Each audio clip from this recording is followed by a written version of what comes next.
Assalamualaikum warahmatullahi wabarakatuh.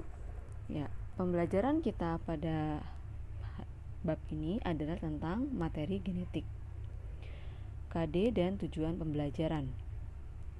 Ya, kita mulai dengan KD atau kompetensi dasar.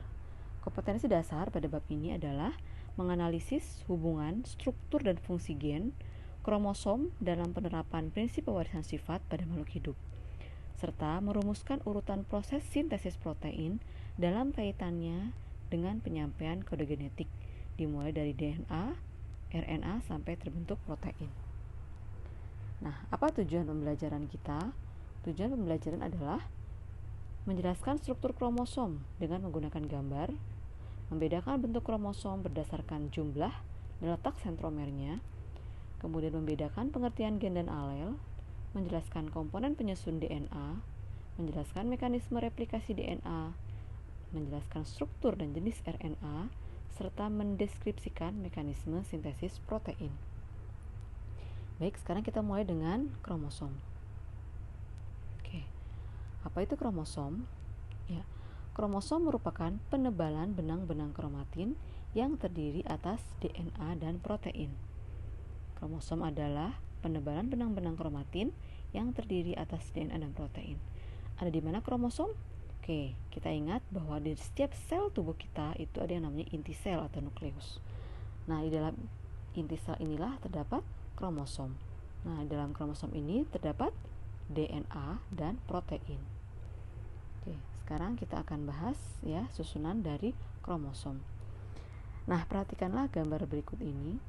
Ya, jadi kromosom itu adalah terbentuk ya dari DNA yang digulung oleh protein histon untuk membentuk benang-benang halus yang bernama kromatin. Oke, sekarang kita perhatikan gambar ini. Ini adalah DNA ya.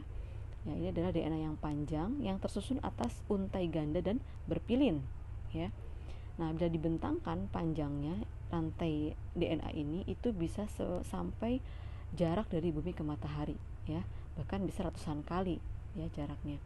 Nah, berarti panjang sekali ya. Nah, tapi mengapa ya bisa masuk ke dalam inti sel kita yang tentu sangat kecil gitu.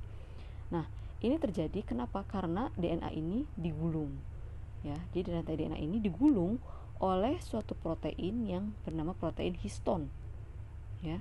Nah, kumpulan DNA yang digulung ini akan membentuk yang disebut dengan nukleosom. Nah, kemudian nukleosom ini akan memadat ya, sehingga membentuk yang disebut dengan selenoid ya. Nah, kemudian selenoid ini akan merapat membentuk yang namanya kromatin ya. Nah, ini adalah kromatin berupa benang-benang halus yang terdapat di inti sel. Nah, jadi dalam inti sel kita itu bentuknya adalah kromatin ya, seperti benang-benang yang halus. Nah, kemudian ketika sel akan mengalami pembelahan, nah si kromatin ini akan menebal membentuk yang disebut dengan kromosom. Jadi, kromosom itu adalah penebalan benang-benang kromatin yang isinya adalah DNA dan protein. Ya, sekali lagi, jadi kromosom ini adalah ya penebalan dari benang-benang kromatin yang isinya itu adalah DNA dan protein. Oke, sekarang kita akan bahas ya, macam kromosom dalam tubuh manusia. Nah, jadi berdasarkan fungsinya, kromosom pada tubuh manusia itu dibagi menjadi dua ya.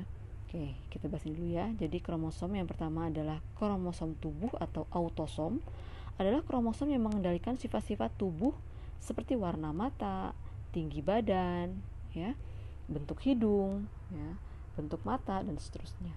Sedangkan kromosom kelamin atau gonosom adalah kromosom yang menentukan jenis kelamin. Contohnya adalah kromosom X dan Y. Nah, jadi ini adalah karyotip atau tampilan ya daripada kromosom yang ada dalam tubuh manusia. Ini adalah kromosom pada laki-laki ya, dan ini adalah kromosom pada perempuan. Nah, jadi kromosom itu ada kromosom tubuh atau autosom ya, yaitu dari kromosom nomor 1, 2, 3 sampai kromosom nomor 22 ini disebut dengan kromosom tubuh atau autosom. Kenapa? Karena kromosom inilah ya yang akan mengendalikan sifat-sifat tubuh kita ya. Nah, sedangkan kromosom kelamin, nah ini ya, itu adalah kromosom yang menentukan jenis kelamin. Nah, ini untuk XY adalah laki-laki dan XX adalah perempuan. Nah, bagaimana penulisan kromosom pada sel tubuh manusia? Oke, pada perempuan dituliskan dengan 44A besar tambah XX. A ini adalah singkatan dari autosom. Kenapa 44? Karena kita tahu ya di sini kan ada 22. Ya, 22 pasang, atau dengan kata lain adalah 22 kali 2 ya, berarti 44 autosom.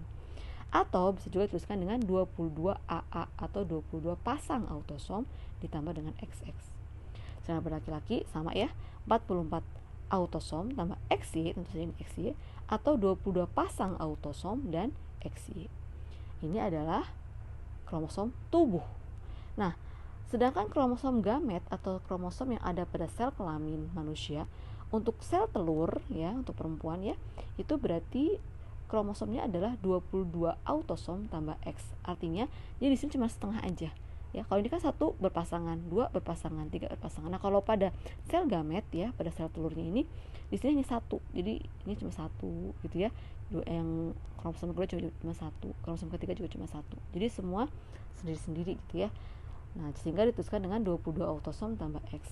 Kalau sperma berarti 22 autosom tambah X atau 22 autosom tambah Y ya. Nah, seperti itu.